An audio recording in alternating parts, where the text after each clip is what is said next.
जन्म से ही बाल ब्रह्मचारी हैं, फिर आप उनकी बेटी कैसे, वो आपके पिताजी कैसे? तो उन्होंने बहुत तरीके से, बहुत प्यार से एक जवाब दिया शकुंतला जी ने। बोले, हे राजन, इंसान की जिंदगी में 3 प्रकार के पिताजी होते हैं। एक वो होता है जो पैदा करता है, एक वो होता है जो अपना नाम देता है, और एक वो होता है जो अपना पालन पोषण करता है। तो ये हमारे कांडव ऋषि जो शकुंतला जो है वो स्वर्ग की अप्सरा मेनका की और महर्षि विश्वामित्र की पुत्री थी। एक बार विश्वामित्र वन में तपस्या कर रहे थे और थे कि इंद्र भगवान को डर सताने लगा, क्योंकि कोई भी ऋषि या कोई भी अज्ञानी अगर तप या तपस्या करता, तप करते थे, तो इंद्र भगवान को बहुत कष्ट होता, क्योंकि उनके अंदर बहुत डर रहता था। और वो डर इसलिए इस चीज का रहता था कि कहीं ऐसा ना हो कि अपने तपोबल से भगवान को प्रसन्न कर ले और प्रसन्न करके हमारे आकर के राजगद्दी या हमारा राजपाट हमसे छीन ले, क्योंकि उनको श्राप मिला है इंद्र भगवान को उनकी गद्दी या राजपाट को छीनने का, तो उनको बहुत डर रहता था। इस वजह से उसी प्रकार जब ऋषि विश्वामित्र, महर्षि विश्वामित्र तपस्या कर रहे थे वन में, तो उन्होंने अपने यहाँ की अप्सरा मेनका जो बहुत खूबसूरत थी और अपने खूबसूरती की वजह से सबको मन मोहित कर लेती थी, तो उनको भेज करके उनका तपस्या भंग करवा दिया। अब मेनका जी ने जब तपस्या भंग कर दी तो समागम हुआ, मेनका जी गर्भवती हो गई। अब बच्ची वन में छोड़ करके चली गई। वो बच्ची थी, वो बिलक बिलक कर रो रही थी। तो वहां पर एक शकुन नाम का पक्षी था जो पेड़ पे बैठे वो सब कुछ देख रहा था कि एक औरत एक बालिका का जन्म दिया और वो उसको छोड़ के स्वर्ग को चली गई। वो उस पक्षी ने उस बच्ची का देखभाल कर रखा, अरे देखने लगा। और उसी वन में कांडव नाम के एक ऋषि जी रहते थे जो वहां पर तपस्या करते थे। उन्होंने उस बच्ची तो उन्होंने देखा कि इस जंगल में, इस बियावान जंगल में एक बच्ची रो रही है। जाकर के देखा तो वहां पर एक सच में बच्ची थी, जिसमें एक शकुन नाम का पक्षी उसका वहां पर रक्षा कर रहा था, बैठा था उसको देख कर ताकि। उस बच्ची को घर लेके आए, अपने आश्रम में लेके आए और उसका बिल्कुल अपनी बेटी की तरह पालन पोषण करने लगे। और उनका नाम उस शकुन पक्षी की वजह से शकुंतला नाम रख दिया। अब शकुंतला उस घर में, उस आश्रम में बड़ी होने लगी और उसी तरह से वो रूपवान, सुंदर, गुणवान, हर तरह की वो कन्या हुई। अब वो बड़ी हो गई थी और ऋषि कांडव ऋषि को एक बार लगा, तो उन्होंने शकुंतला को बोला कि आप कुटिया में रहें और कोई भी ऋषि मुनि अगर आते हैं तो आप उनकी सेवा करें। और वो ये कह करके ऋषि कांडव तीर्थ यात्रा पर चले गए। शकुंतला जी कुटिया में थी और एक बार हस्तिनापुर के राजा दृशांत वन विहार के लिए निकले और विहार करते करते वो राजा जी के उसी कुटिया के पास पहुंचे जहाँ कांडव ऋषि की कुटिया थी। तो राजा जी सोचे क्यों ना कांडव ऋषि का दर्शन करते हुए चलूं। और जैसे ही कुटिया के बाहर आए तो राजा ने आवाज लगाई कि मुनिवर, मैं आपका दर्शन की अभिलाषी हूँ, मुझे दर्शन चाहिए। तो उस कुटिया से बाहर शकुंतला जी निकली। शकुंतला जी इतनी सुंदर थी कि उनके रूप, उनकी काया और उनकी वाणी को सुनते देखते ही राजा दृशांत उनसे मोहित हो गए। उन्होंने बोला कि हे राजन, पिताजी तो है नहीं, वो तीर्थ यात्रा पर गए हैं, कहिए क्या सेवा हम आपकी कर सकते हैं। तो राजा हे देवी, आप कौन है? क्योंकि मेरे जहां तक समझ में है, जहां तक मैं जानता हूँ, तो कांडव ऋषि तो जन्म से ही बाल ब्रह्मचारी हैं, फिर आप उनकी बेटी कैसे, वो आपके पिताजी कैसे? तो उन्होंने बहुत तरीके से, बहुत प्यार से एक जवाब दिया शकुंतला जी ने। बोले, हे राजन, इंसान की जिंदगी में 3 प्रकार के पिताजी होते हैं। एक वो होता है जो पैदा करता है, एक वो होता है जो अपना नाम देता है, और एक वो होता है जो अपना पालन पोषण करता है। तो ये हमारे कांडव ऋषि जो पिता हैं, ये हमारे पालन पोषण वाले पिताजी। राजा दृशांत के दिल में बिल्कुल वो छा गई और राजा दृशांत वहीं पर रुक गए। धीरे धीरे दोनों के बीच में प्रेम प्रसंग बढ़ने लगा और प्रेम प्रसंग बढ़ा। और इसके बाद राजा दृशांत ने एक दिन अपनी मन की जो व्यथा थी, जो मन विचलित था रानी के लिए, राजकुमारी के लिए, उन्होंने कि हे राजा, बहुत प्रेम करते हैं, आपसे विवाह करना चाहते हैं। शकुंतला ने उनको मना नहीं कर सकी और दोनों का गंधर्व विवाह हुआ। गंधर्व विवाह एक ऐसा विवाह होता है, तारीख है और कोई रचनाएं नहीं होती है। विवाह हुआ, दोनों का मिलन हुआ और मिलन के बाद एक बार युद्ध, इंद्र भगवान का युद्ध हो रहा था और इंद्र भगवान का वहां से संदेशा आया, उनके गुप्तचर भेजे कि आप जाकर के राजा दृशांत को बोलिए कि वो आकर के हमारे युद्ध में शामिल हो और हमारा साथ दो। तो राजा दृशांत को इसलिए जाना पड़ा, तो उन्होंने शकुंतला जी को, हे प्रिय, हम आपको अपने राजधानी जरूर ले चलेंगे, अपने हस्तिनापुर ले चलेंगे रानी महारानी बनाकर, पर अभी हमको जाना पड़ेगा युद्ध में, इसलिए आप हमारी निशानी के रूप में ये हमारी मुद्रिका रखिए। उन्होंने अपने हाथ की अंगूठी निकाली और अपनी मुद्रिका को शकुंतला जी को दिया और बोला कि आप इसको रखिए, अगर मैं नहीं आता हूँ आपको लेने या किसी कारण बस या मजबूरी से मैं भूल जाता हूँ, तो ये आप मुद्रिका लेके जाएंगे तो आपको हमारे राजधानी में, हमारे राज्य पाठ में आपको शामिल किया जाएगा और आप वहां आ सकते हैं। ऐसा कह करके उन्होंने अपने याद के लिए उन्हें अंगूठी दी और अंगूठी दे करके चले गए। आप शकुंतला जी जैसे ही राजा दृशांत वहां से गए तो उनके ख्यालों में, उनकी यादों में 24 घंटे खोई रहती थी, दिन रात। आज धीरे धीरे जैसे समय बीता उन्हें पता चला कि वो गर्भवती है। आप और चिंता सताने लगी शकुंतला जी को। शकुंतला जी की सोचती कि राजा जी क्यों नहीं आए, वादा किया था कि हम आएंगे और आके लेके जाएंगे, लेकिन अभी तक नहीं आए। एक दिन ऐसा होता है कि वहां पर ऋषि दुर्वासा जी आते हैं और वो ऋषि कांडव को आवाज देते हैं, लेकिन ऋषि कांडव तो थे नहीं क्योंकि वो लंबी तीर्थ यात्रा पर गए थे। अब शकुंतला जी इतना अपने पति के ध्यान में, राजा दृशांत के ध्यान में खोई हुई थी कि उनकी आवाज उनकी कानों तक गई ही नहीं। कभी कभी अक्सर अपने साथ होता है कि अपन कहीं ऐसे खो जाते हैं कि कोई कितना भी आवाज देता रहता है लेकिन अपन को समझ में ही नहीं आता क्योंकि दिमाग काम ही नहीं करती है। तो वैसे ही शकुंतला जी के साथ हुआ कि उन्हें ध्यान नहीं दिया। अब दुर्वासा जी क्योंकि क्रोधित बहुत होते थे, उनको उनका अपमान लगता था। उनको ये लगा कि ये लड़की मेरी बात मुझे न सुन करके अनसुना कर रही है, मेरा अपमान कर रही है। उन्होंने गांडी से जल निकाला और जल लेकर के उन्होंने अपने हाथ में, ऋषि दुर्वासा ने श्राप दिया शकुंतला जी को कि ये लड़की तूने जिस किसी के यादों में, ख्यालों में खोई हुई है, तो वो तुझे हमेशा हमेशा के लिए भूल जाएगा। और जैसे ही पानी उनके ऊपर छोड़ा तो उन्होंने तब उनकी चेतना टूटी और उन्होंने देखा कि मैंने क्या, दुर्वासा जी का अपमान किया और उन्होंने मुझे श्रापित कर दिया, अब मैं कहाँ जाऊंगी, क्योंकि मेरे राजा अगर मुझे भूल जाएंगे तो मैं गर्भवती हूँ, अब मैं कहाँ जाऊंगी। उन्होंने तुरंत, शकुंतला जी आई और दुर्वासा जी की, हे ऋषिवर, हमसे गलती हो गई है, हम अपने पति राजा दृशांत के ख्यालों में खोई थी क्योंकि इतने महीनों से गए हैं और वो उन्होंने किसी प्रकार की मेरी खोज खबर नहीं की और मैं उनके बच्चे की माँ बनने वाली हूँ। उनका बारिश मेरे कोख में पल रहा है, तो मैं उनके ख्यालों में खोई हुई थी, इसलिए मैंने आपकी बातों पर ध्यान नहीं गया, मुझे माफ करिए, मेरा अपमानित करने का आपका कोई ऐसा मकसद नहीं था।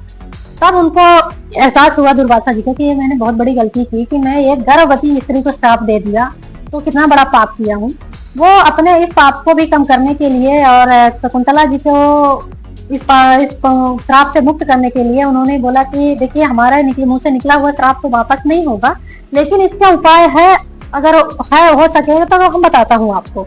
अगर राजा दृशांत की कोई भी निशानी तुम्हारे पास होगी और वो निशानी तुम उनके समक्ष पेश करोगी तो वो तुम्हें माफ कर देंगे। दृशांत ने अंगूठी पहले से ही शकुंतला जी को दी थी। शकुंतला जी को याद आया कि राजा दृशांत के मेरे पास अंगूठी है, कोई बात नहीं। आप धीरे धीरे उनने सोचा कि राजा जी बोले हैं ले आने के लिए तो वो आएंगे, लेके जाएंगे। कि राजा शकुंतला इतनी मनमोहिनी थी कि वो जंगल के पक्षी, जानवर, मनुष्य, तालाब की मछलियां, पानी, घास फूस, हर पेड़ पौधे, हर कोई उनसे मोहित हो जाता था। लेकिन जब शकुंतला जी उस समय पर बिल्कुल मलिन रहती थी, उदास रहती थी, राजा जी के यादों में खोई रहती थी, उनको कुछ समझ में नहीं आता था, तो वो सारे पेड़ पौधे, पक्षी, जानवर, तालाब, नदी, हर कोई मलिन रहता था कि राजकुमारी कितनी दुखी है। धीरे धीरे समय बीतता गया। कांडव ऋषि अपने तीर्थ यात्रा से वापस आए। शकुंतला जी ने अपनी सारी कहानी बताई कि पिताजी, हम आपके जाने के बाद गंधर्व विवाह कर ली थी राजा दृशांत के साथ और मैं उनके बच्चे की माँ बनने वाली हूँ, मैं गर्भवती हूँ, उनका वंश मेरे कोख में पल रहा है और वो मुझे लेने के लिए बोला था कि मैं वापस आऊंगा, युद्ध से आ जाऊंगा, तो वो आए नहीं। अब मेरे ध्यान में 24 घंटे उन्हीं की याद सताती है, मैं क्या करूँ।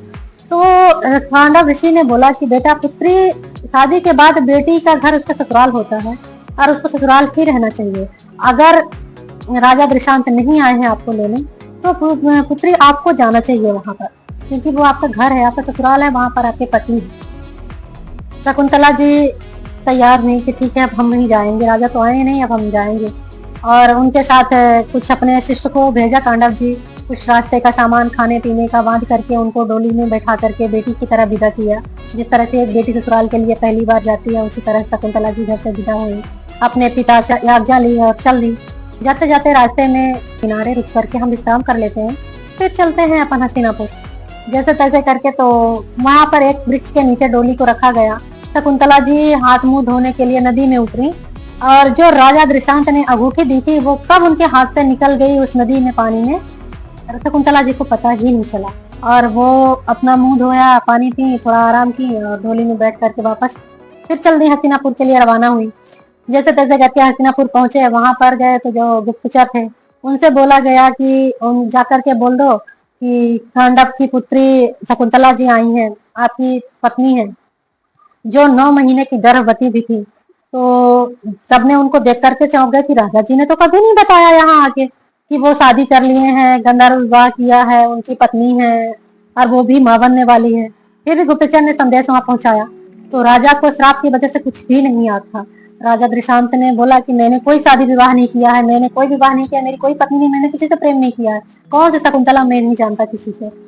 तो जिस वजह से शकुंतला जी ने जो घूंघट डाल के गई थी, उन्होंने घूंघट खोला के साथ चेहरा देख करके याद आ जाए राजा जी को, पर राजा जी तो श्राप से घिरे हुए थे, उनको कुछ भी नहीं याद आया। उल्टा सीखे उल्टा बोल करके कि तुम किसका बच्चा भर के पेट में ले आई हो, और मेरा नाम से तुम जैसी औरतें जो खूबसूरत होती हैं, मनमोहनी होती हैं, उनके चरित्रहीन होती हैं, दूसरे का पाप अपने पेट में पाल करके तुम मेरे पास आई हो और मेरी बोलती हो कि मेरी पत्नी है, और मैंने तो कोई विवाह नहीं किया, मैं कोई प्रेम नहीं किया, मैं किसी शकुंतला को नहीं जानता हूँ, इसको हमारे राज्य से निकालो।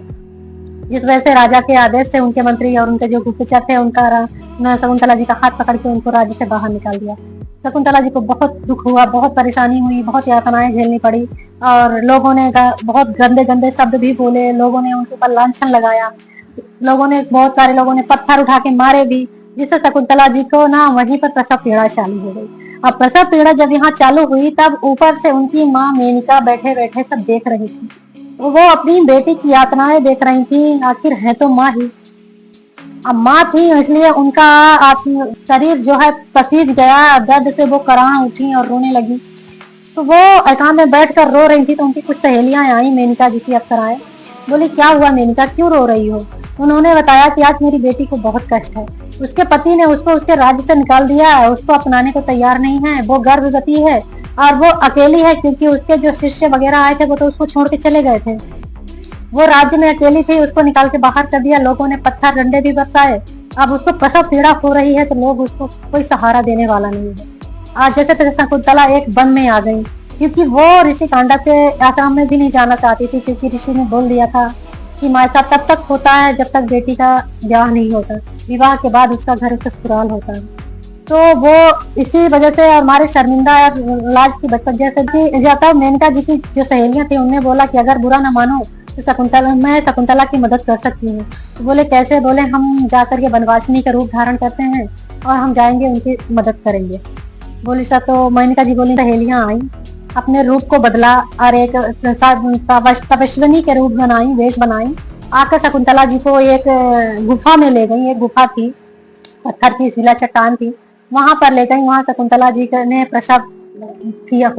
प्रसव प्राप्त हुआ। वो पुत्र इतना तेज, सुंदर और अच्छे गुणों वाला और बिल्कुल निडर निष्ठुर हुआ। जैसे तैसे करके उधर जो हाथ में ऐसे उनके अंगूठी गिरी थी शकुंतला जी के नदी में, उस अंगूठी को एक मछली ने खाया था। अब एक दिन एक मछुआरे ने उस नदी में गया, मछली पकड़ने के लिए गया, उसने देखा मछली पकड़ा, मछली पकड़ के लेके घर आया और जैसे मछली को काटा तो मछली के पेट से अंगूठी निकली राजा जी की। वो चौंक गया, सोचा यह राजा जी की अंगूठी है पर सोने की है, क्यों ना इसको बेचकर कुछ पैसे कमाया जाए, क्योंकि उसके मन में लालच आ गया था। वो एक सुनार के घर गया।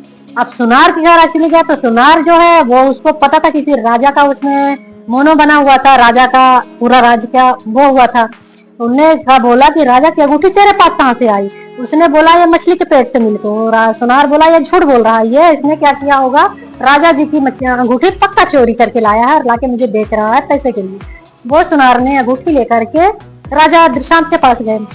राजा दृशांत ने जब वो अंगूठी देखा तो बोले तुम्हारे पास कहाँ से आई? तो बोले एक मछुआरे ने मेरे पास इसको बेचने के लिए लाया था। तो बोले उस मछुआरे को बुलाया जाए। जब उसको दरबार में बुलाया गया मछुआरे को, तो मछुआरे ने बोला कि महाराज मैं मछली पकड़ा था और मछली को काटा तो उसके पेट से मुझे ये अंगूठी मिली है।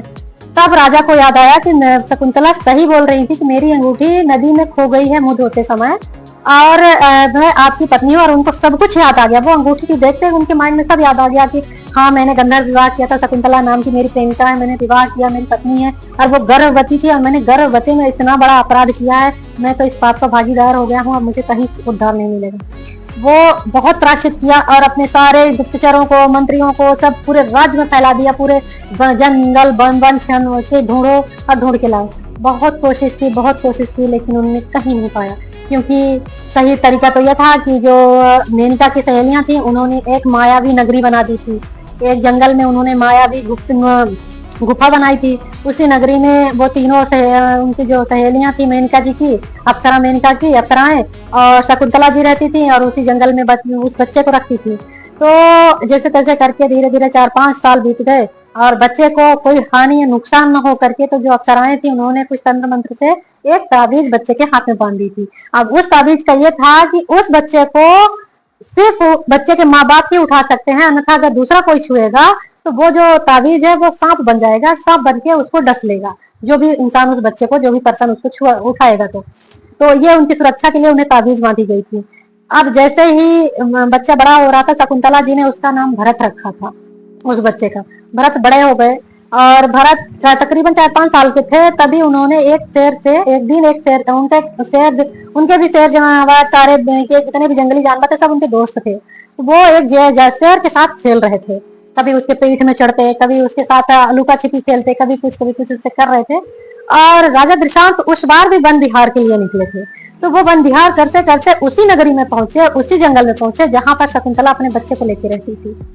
तो उन्होंने, जब राजा ने जाकर दूर से देख रहे थे कि वो 5 साल का बच्चा एक शेर के साथ किस तरह से खेल रहा है, और मतलब उसके कभी पीठ पे चढ़ता है, कभी उससे लुका छिपी खेल रहा है, कभी उसके मतलब, तो राजा जिससे रहा नहीं गया, और वो बच्चे मोहनी सूरत देखकर उस बच्चे के पास जाने लगे। तो दूर से वो अप्सराएं जो थी, वो उस बच्चे की रक्षा भी करती थी, देखती भी थी। उन्होंने उनको कहा भी कि ये मनुष्य, उस बालक को मत छूना, अगर छुओगे तो उसके हाथ में बदी जो ताबीज है वो उससे सांप बन जाएगा, तुम्हें डस लेगा।